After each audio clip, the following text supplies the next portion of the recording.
Have you guys done this before? I don't know. It's kind of niche, but this is my favorite Click Venture because I feel like it has a really cohesive storyline. I don't know how else to describe it. Yeah, alright, so can you keep an eye on the Pope for just 5 minutes? Let's start. I'm gonna turn the music off. I had no idea Clickhole had interactive stuff. I thought it was just niche articles. Yeah, I mean, this is not exact. I mean, it's not like a game, but they just kind of programmed a quiz to be interactive. And there's only like a few different paths. It's not like extremely fleshed out or anything, but this one is really good. So I hope you're excited.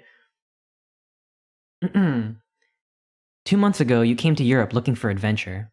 The plan was to backpack across the continent, drinking and carousing your way through through country after country with no agenda but to live life to its fullest. You wanted to eat, sleep, and breathe all of the different amazing cultures, but disappointingly, you've hardly done any of that. All you've done is visit a bunch of old buildings, usually among crowds of other tourists, and today, the last day of your trip, is no different. You're here at the Vatican, looking at old buildings with a tour group. Your window for a grand European adventure is quickly closing, and if you don't do something soon, your trip will have been a waste. So, we got two options here.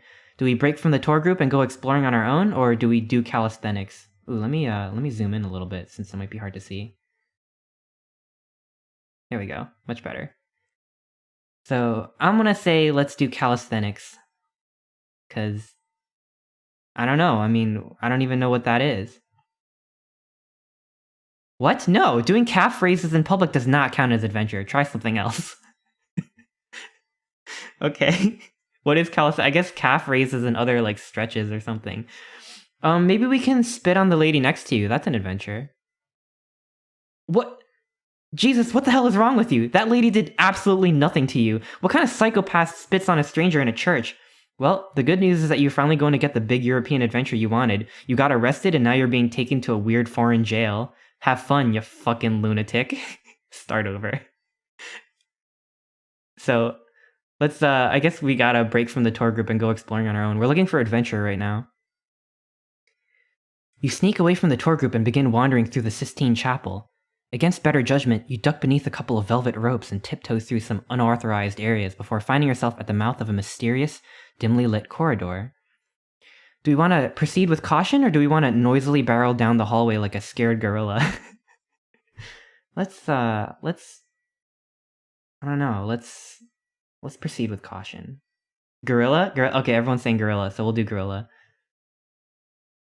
I don't think it made a difference. At the end of the corridor, you find a new corridor that's even more dim and mysterious than the last one. Proceed with caution or turn around and go back like a big-time coward. No, we don't want to be a big-time coward. We gotta proceed with caution. At the end of the dark corridor is a strange, bright doorway. Walk through the doorway. Halt! Who are you? What are you doing here? Through the doorway, you are met by a menacing guard with a sword. Stammer nervously. You're not a murderer or anything, are you? Insist that you are not a murderer. I'm not a murderer. Okay, good. Mind keeping an eye on His Holiness for like 5 minutes? I just gotta run out real quick. His Holiness? As in the Pope? Yeah, you just gotta stand there and make sure he doesn't leave the room. We don't want him getting into any mischief. So do we want to say, okay, or nah, I'm good? I think we gotta go through with it. Okay. Great, thanks. Come with me. I'll introduce you to him. Go meet the Pope. We gotta go meet the Pope, guys. We're meeting the Pope, finally. Pope, I've got a new friend for you to meet, the guard says to the infallible leader of the world's 1.2 billion Roman Catholics, who is currently standing 4 feet in front of you. He's gonna be in charge, for a little while, so don't give him any trouble, okay? Timidly say hi to the Pope. Hello? The Pope isn't much of a talker, the guard says, but it looks like he wants to shake your hand. Shake the Pope's hand. Great, looks like you got a handle on things. I'll be back in a bit, but just remember, don't let the Pope leave the room. You nod reassuringly. The guard leaves, and suddenly it's just you and His Holiness alone in the room. Begin watching the Pope. Sitting across from you, the Pope stares at you silently. Looks like it's up to you to steer the conversation. So, you're the Pope. Or do we want to say, you are the Pope? Or do we want to say, If I am understanding this correctly, you are Pope Francis, who is basically God's vice president. Let's go with, so you're the Pope. The Pope says nothing. Pretty neat. Or, wow, wow, wow, wow. Wow, wow, wow, wow, wow, wow, wow, wow, wow, wow, wow, wow, wow, wow, wow, wow. Holy shit. Wow. Wow, wow, wow, wow, wow, wow, wow. Holy shit. The Pope remained silent. I saw you in the news once. Do you want to nervously lick your lips or audibly scratch your dry ankle skin with your fingernails? We gotta scratch our dry ankle skin. No, we gotta. Everyone's saying lick. I'm sorry, Corinne, you're outvoted. It's got to be the lick. Which I'll spare you. I can do ASMR, but I won't because I already have. I don't know. This mic is probably gonna pick up every single gross drop of saliva, so I'm gonna not. The Pope raises his hand. It looks like he has a question. Yes, Pope? You have a question? Or, you don't need to raise your hand to talk. You are literally the terrestrial mouthpiece of the Lord our God. It's not gross, you have a pop filter? I mean, no, it's not like a slime filter. I need to make toilet, please, the Pope says. The Pope needs to go to the bathroom, but the guard said he needed to stay put. Sorry, Pope, I'm not supposed to let you leave the room. Okay, you can go to the bathroom, but come right back. I'm gonna say... The guard told us not to leave the room, and we gave him our word, so we can't let him leave. Like, he'll be back soon, right? I must make toilet. I am the Pope. So, you make a good point. Okay, you can go. Or, I'm really sorry, Pope, but I'm afraid you've got to stay right here. I want to say you have to stay. Very well, the Pope says. Again, real sorry about that. Or, the guard will be back soon, and then you can go urinate, or defecate, whichever one you desire, Your Holiness. Let's do that one. Do you want to sweat a little bit, or let's clear our throat? You notice a little twinkle in the Pope's eye. He grins ever so slightly. Then it hits you. The unmistakable aroma of urine. You look down and notice a sizable wet spot spreading across the front of the Pope's vestments. Oh shit! Pope, no! I told you I had to make toilet, did I not? Says the Pope, smiling slightly. Take off your shirt and use it to dab up the urine, or place a fern on the Pope's lap to cover up the mess. Let's take our shirt off. I mean, that'll actually make it drier for him. Oh, come on! Says the guard, returning to the room just as you're frantically attending to the Pope's piss-soaked vestments. What the hell happened? I was gone for literally 4 minutes. The Pope needed to use the toilet, but you said he couldn't leave the room, so I made him stay put, and he peed himself. I didn't do anything wrong! Okay, but he's not a fucking 5-year-old. He's the successor to Saint fucking Peter, and you wouldn't let him use the bathroom? God damn it. Sorry, but I gotta send you to jail for this one. The guard charges toward you with a pair of handcuffs. We gotta resist arrest. We didn't do anything. Oh. You did not resist arrest, but the team of elite sword-wielding guards who have arrived to subdue you beat the shit out of you anyway. The Pope continues staring at you wordlessly, and just before you are hauled out of the room, he gazes directly into your eyes and gives you a little wink. That fucking rascal. We gotta return to the checkpoint. So now we're back. I'm gonna go through every ending so you guys can get the true ending for the optimal viewing experience, so don't worry.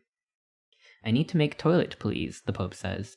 The Pope needs to use the bathroom, but the guard said he needed to stay put. Okay, you can use the bathroom, but come right back. While the Pope is using the bathroom, you gaze around the papal residence. Everything looks very nice, but also weirdly shitty. Keep looking around the papal residence. Or is it papal? Or papal? Undertale is shaky. Yeah. Yeah, well, we're gonna go pacifism in this route. Most of the furniture is the kind of furniture that old rich people buy, the kind that you can tell costs a ton of money but is always uncomfortable no matter how you sit on it. Keep looking around. Like, see, this chair probably cost $10,000, but it's terrible. Why is there so much brass and wood in places that are supposed to be soft? No one wants to sit on that. The Pope's been gone for a while now. Going to the bathroom shouldn't take this long. Go check on the Pope. Oh, it's papal? My bad. Papal residence. That's weird. There's no audible toilet use happening in there. Better make sure everything's okay. Knock loudly and shout, "Is everything okay in there?" Or knock loudly and shout, "Pope, are you having trouble with your ass?" Huh.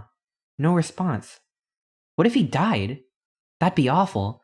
You'd be remembered forever as the guy who couldn't watch the Pope for 5 minutes without him dying. They'd probably assume that you killed him too, and then you would go to jail. You should go in there and make sure he isn't dead. Do you want to kick the door down or go open the door the normal way? Let's kick it down. I mean, we don't know if it's locked or not. Oh shit! The old man flew the coop! You shouldn't have let him leave the room. Better go find him fast, otherwise you'll be in serious trouble.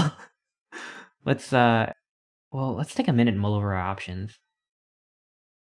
Okay, don't panic. The Pope ran away, but it wasn't entirely your fault. You can't be blamed for not suspecting that a 78-year-old might do that. Now think, how can you fix this? Simply wait for the guard to come back and explain what happened, pretend you are the Pope, and hope no one notices? Say fuck it and go do something else. Maybe we can pretend to be the Pope and no one notices. Several minutes later, the guard returns. "Hey, where'd the Pope go?" the guard says. "You didn't let him leave the room, did you?" I actually am the Pope. I did not leave the room." "Oh, weird. You look different than I thought," he replies. "Apologies for the confusion, Your Holiness." Huh. It was that easy. Now you're the Pope, huh? Isn't that something? We gotta go find the Pope. Guys, we gotta find the Pope. He could be anywhere.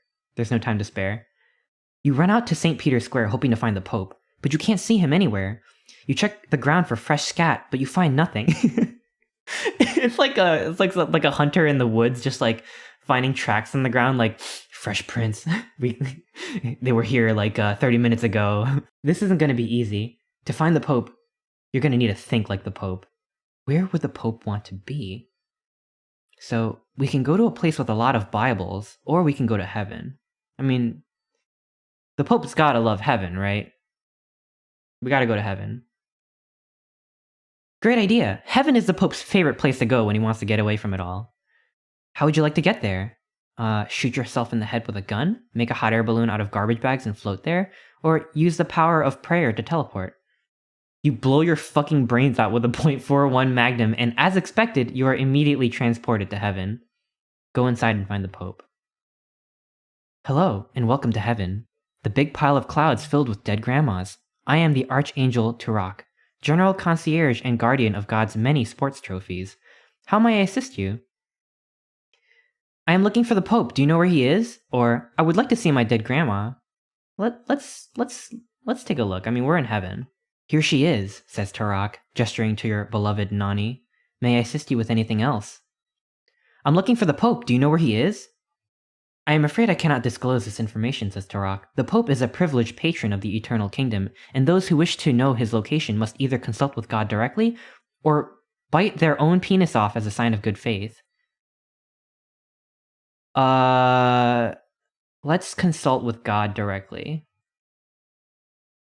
Yes, certainly. God would be happy to meet with you, Turok says. Please follow me, and be sure to remove any large or shiny jewelry so as to not scare him.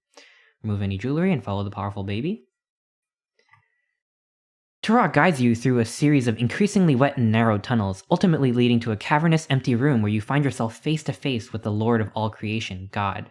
Right away, you observe that God's appearance differs from most of the artistic depictions you've seen, mainly in that he is a sentient soccer ball with arms and legs. Hello, he says to you. I am God. God! I have heard you are here to ask me a question, God says. Thank you for coming to ask a question. He pauses and says nothing for over 30 minutes. What is the question you would like to ask me? I am God. Can you tell me where the Pope is hiding? I need to bring him back to Earth. Certainly, but first, I would like you to come meet my son. I would like you to come watch my son play soccer. I am very proud of my son, whose name is Loomis. He is skilled at the game of soccer. Come, fly with me, and we will watch him. Behold, my son Loomis, who is very skilled at soccer. I tuck my arms and legs into my body, and he kicks me every which way. This is how we bond. Very impressive. Your son is very good at soccer. Wow, God, you were right. Loomis is very skilled. I created this soccer field in the clouds from one of my ribs. I did it so that Loomis could have a safe place to hone his skills at the game of soccer. My secret wish is that he would one day be skilled enough to play in the Olympics. This would please me greatly. One heck of a boy you got there, God. Or do we want to whistle with an impressed whistle noise? I can't really whistle on command. Let's whistle. He is 13 years old. He is 13 years old. Did I mention that? 13 years old, and he's already as large as a man. His large size is what makes him so skilled at the game of soccer. You continue watching Loomis play soccer for several long hours, and eventually you start to get the sense that if you don't step up and say something, God will make you keep watching for the rest of your natural life. Listen, I see that Loomis is skilled and all, but could you just tell me where the Pope is? Your impatience incites a quiet rage within me, says God. Hence, I have decided that I will no longer honor the original terms of our deal. If you would like me to reveal the Pope's location, you must first score a goal on my son Loomis, who, although very skilled on offense, is also a talented goalkeeper. Fine, whatever, just give me the damn ball. You square up in front of the ball and get ready to take your shot. In the goalie box, Loomis rapidly does push-ups while maintaining intense eye contact with you, a clear intimidation tactic. I can see into the future, and I already know you will not score on my beloved Loomis, says God. Loomis is very skilled at soccer. He practices every day. It's the moment of truth. What do you want to do? Shoot high and right, or shoot high and right, but shout left while doing it to confuse Loomis? So, here's the thing. If you actually confuse Loomis, you will win the game of soccer, but that will actually make God upset. So I'm gonna shoot high and right because this isn't even the true ending. So we gotta get moving. We gotta shoot high and right. Sometimes you gotta play diplomatically and let them win, and that's more fun for everyone. Let's shoot high and right. You kick the ball as hard as you can, but Loomis easily makes the save. This delights God to no end. It is satisfying to watch my son Loomis excel at the game of soccer, declares God. Seeing him compete against someone as athletically incapable as you makes me realize just how truly skilled he is. Thank you for granting me this new perspective into my son's excellence. As a reward, you may ask me any favor and I will grant it. Oh, weird. That worked out better than you expected. Can you show me where the Pope is? Yes, I can. He's right over there in the angel wad. Look where God is pointing. You look over to where God is pointing, and sure enough, there's the Pope. He's floating around in what God called the angel wad, which you gather to be some sort of dense vortical gathering of angels where they frantically brush their wings against one another in order to derive intense carnal pleasure. Nice. Unfortunately, the angel wad is very high up in the air, and you don't have the ability to fly. You're going to have to lure the Pope down with your words. What do you want to say? Pope, get down from there, you crazy old horn dog! Or, Pope, come! Or, Pope, I have a $50 Best Buy gift card, and if you come down, I'll let you peel the sticky stuff off the back. Let's give him the gift card. Oh, surprisingly, the Pope listens to you and immediately comes down. Jesus, Pope, I've been looking for you everywhere, you shout. Don't ever run away from me like that again. The Pope softly mumbles something that you're pretty sure is, sorry. You feel bad for yelling at him and give him a hug. For some reason, he smells like gasoline. Well, should we take you back to Earth now, you ask? Okay, he agrees. Great, you finally got the Pope. Now, how do you want to get back? Do you want to parachute out of garbage bags and float down, ask God to do you a solid, or just jump and do an Aikido rolls when you hit the ground to break your fall? Let's just ask God. I mean, I feel like God's in a pretty good mood right now. You ask God to teleport you and the Pope back to the Vatican, and he says that he will, but only under the condition that you go watch his son Loomis play soccer for another 5 hours. You agree, and after you do your time, God safely transports you to St. Peter's Basilica. So we return to the papal residence, not papal. I got it wrong. Okay. You sneak back into the Pope's apartment, where you're met once again by the papal guard. Hey, where the hell have you guys been? He shouts. You better not have left the apartment. Stammer like a dipshit until you can think of a good lie. Before you can say anything, the Pope speaks up. Do not worry, metal robot. We were hiding behind a couch, he says, giving you a subtle wink. This is my friend. He would not let me get in trouble. Well, how about that? The wily old bastard called you his friend. Thank you, Pope, you reply, beaming. You are my friend, too. The Pope rolls his eyes and waddles off to the kitchenette to eat a snack. The guard then escorts you to the door, and you walk back out into St. Peter's Square, where you're once again a tourist just like everyone else. But hey, at least you had the grand European adventure you've always wanted, and you got to do something that some people go their whole lives some people go their whole lives without experiencing, chasing the Pope to heaven and rescuing him from a belligerent angel orgy. So, all in all, not a bad vacation. Not bad at all. Wow. So, this is only the first ending, so we gotta get the true ending, which, I mean, I'll blaze through and get us back to where we were before.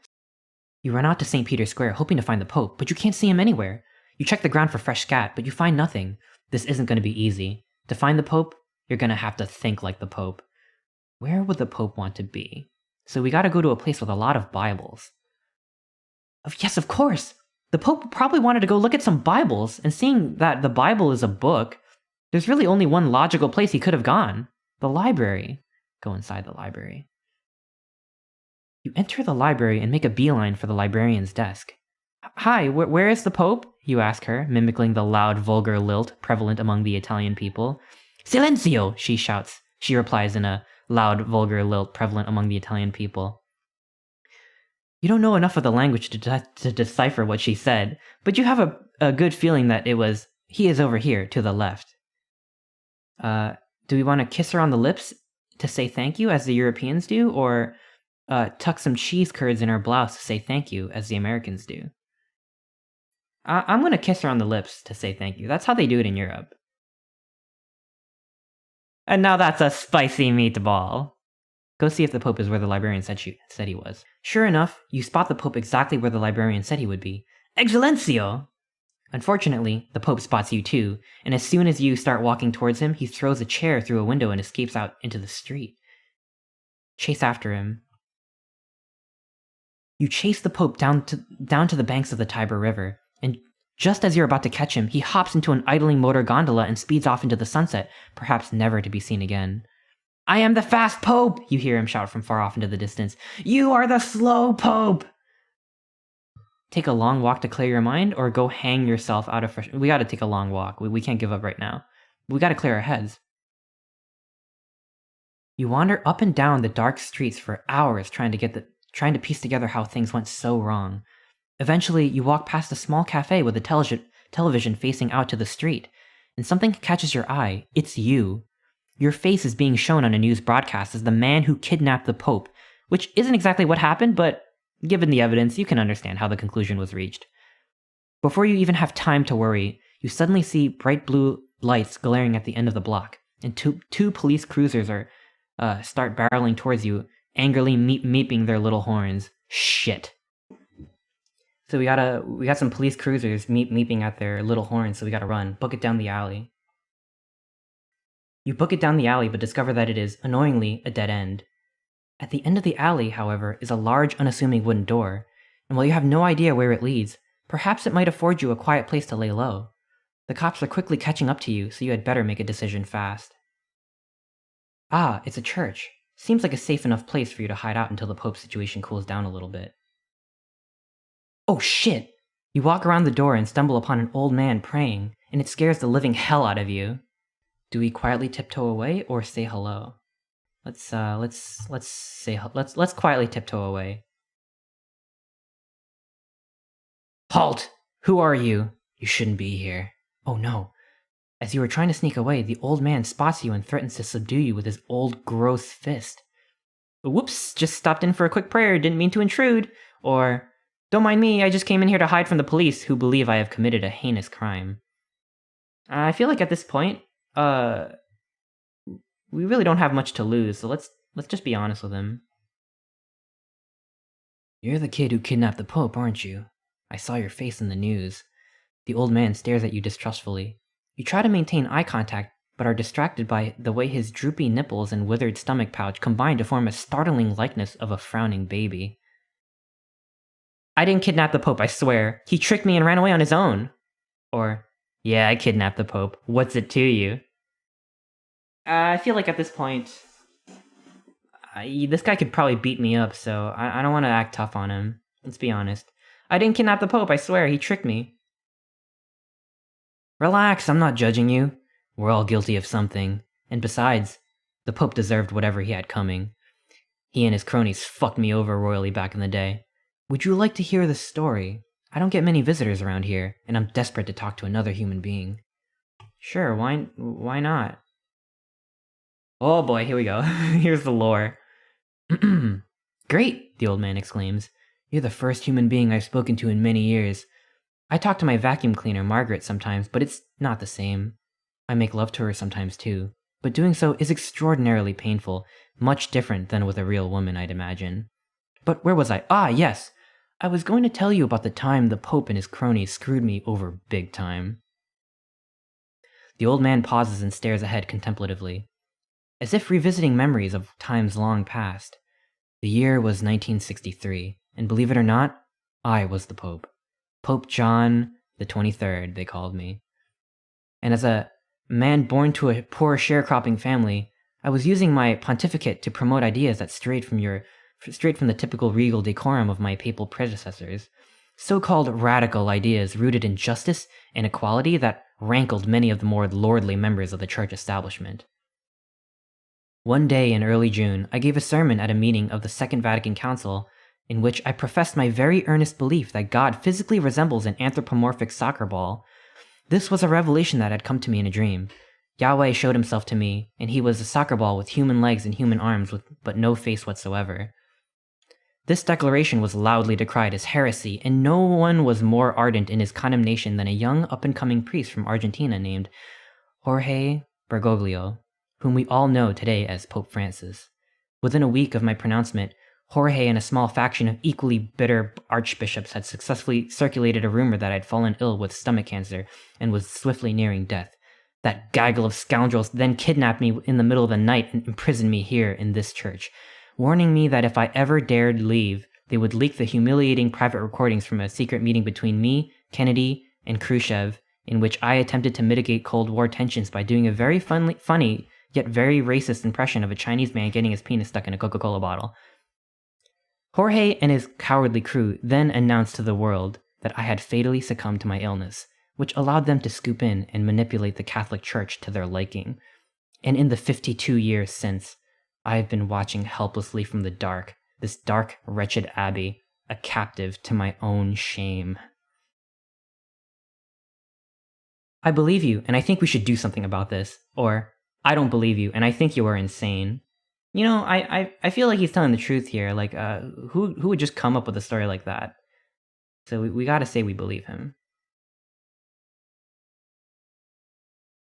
Do something, the old man replies, as a sizable beetle crawls out of his ear and skitters across his face into his mouth. Like what? Well, you say, if Pope Francis is currently away from his post at the papal apartment, what is stopping you from going back and reclaiming your rightful papacy? You could be the Pope again. Today! Yeah, that sounds good, responds the old man after several minutes of deliberation. But you gotta carry me there. My legs don't work for shit no more. Strap the old man to your chest and carry him to the papal residence like a giant baby, or put the old man in a sleeping bag and drag him around you on the ground? No, we can't do that to him. I would even feel bad. I mean, we did a lot of crazy things on this grand European adventure, but I don't know. I don't want to do that to him. You return to the papal residence and you're immediately confronted by the guard. What the fuck, man? Where have you been? The guard yells. And where's the fucking Pope? The Pope? He's right here behind me. Long time no see, Clancy, says the old man to the guard. Turn to catch the guard's stupefied reaction. Pope John the 23rd? Stammers the guard, his head rotating a full 360 degrees with disbelief. But I thought you were dead! Turn to catch the old man's smooth retort. The only thing dead is Pope Francis's career, says the old man, spitting a bolus of mucus into the polished floor to punctuate his reply. That cowardly Uncle Fester-looking motherfucker and his shithead friends staged my death back in 1963 because they were intimidated by the notion of a sport equipment-shaped god, but old Jorge's reign of terror ends today. I am officially reclaiming my title as the worldwide leader of the Catholic Church. Turn to look at the guard again. Sure, whatever, the guard says. I don't give a shit as long as I get paid. You help the old man into his papal vestments. He then walks out into the balcony and announces his return to the tourists milling about the courtyard below. He returns inside and immediately orders that Michelangelo's depiction of God on the Sistine Chapel ceiling be painted over and replaced with a soccer ball that has arms and legs. Many Catholics are understandably confused and upset by the order, but they do not question it, as it's coming from the Pope, who they're not allowed to question. The next morning, ex-Pope Francis is caught attempting to flee back to South America. For his many serious crimes, conspiracy, kidnapping, false imprisonment, extortion, and fraud, among others, he is ordered to say 3 Hail Marys and is immediately forgiven. And then there's you. In recognition of your efforts to end the illegal imprisonment of Pope John XXIII and restore the Vatican to its former glory, the Church gives you a free Bible and offers you 30% off on select Vatican walking tours and future visits. But what really matters to you is that you finally got to have the grand European adventure you've always wanted. It wasn't as fun as ziplining or anything, but it was still pretty good.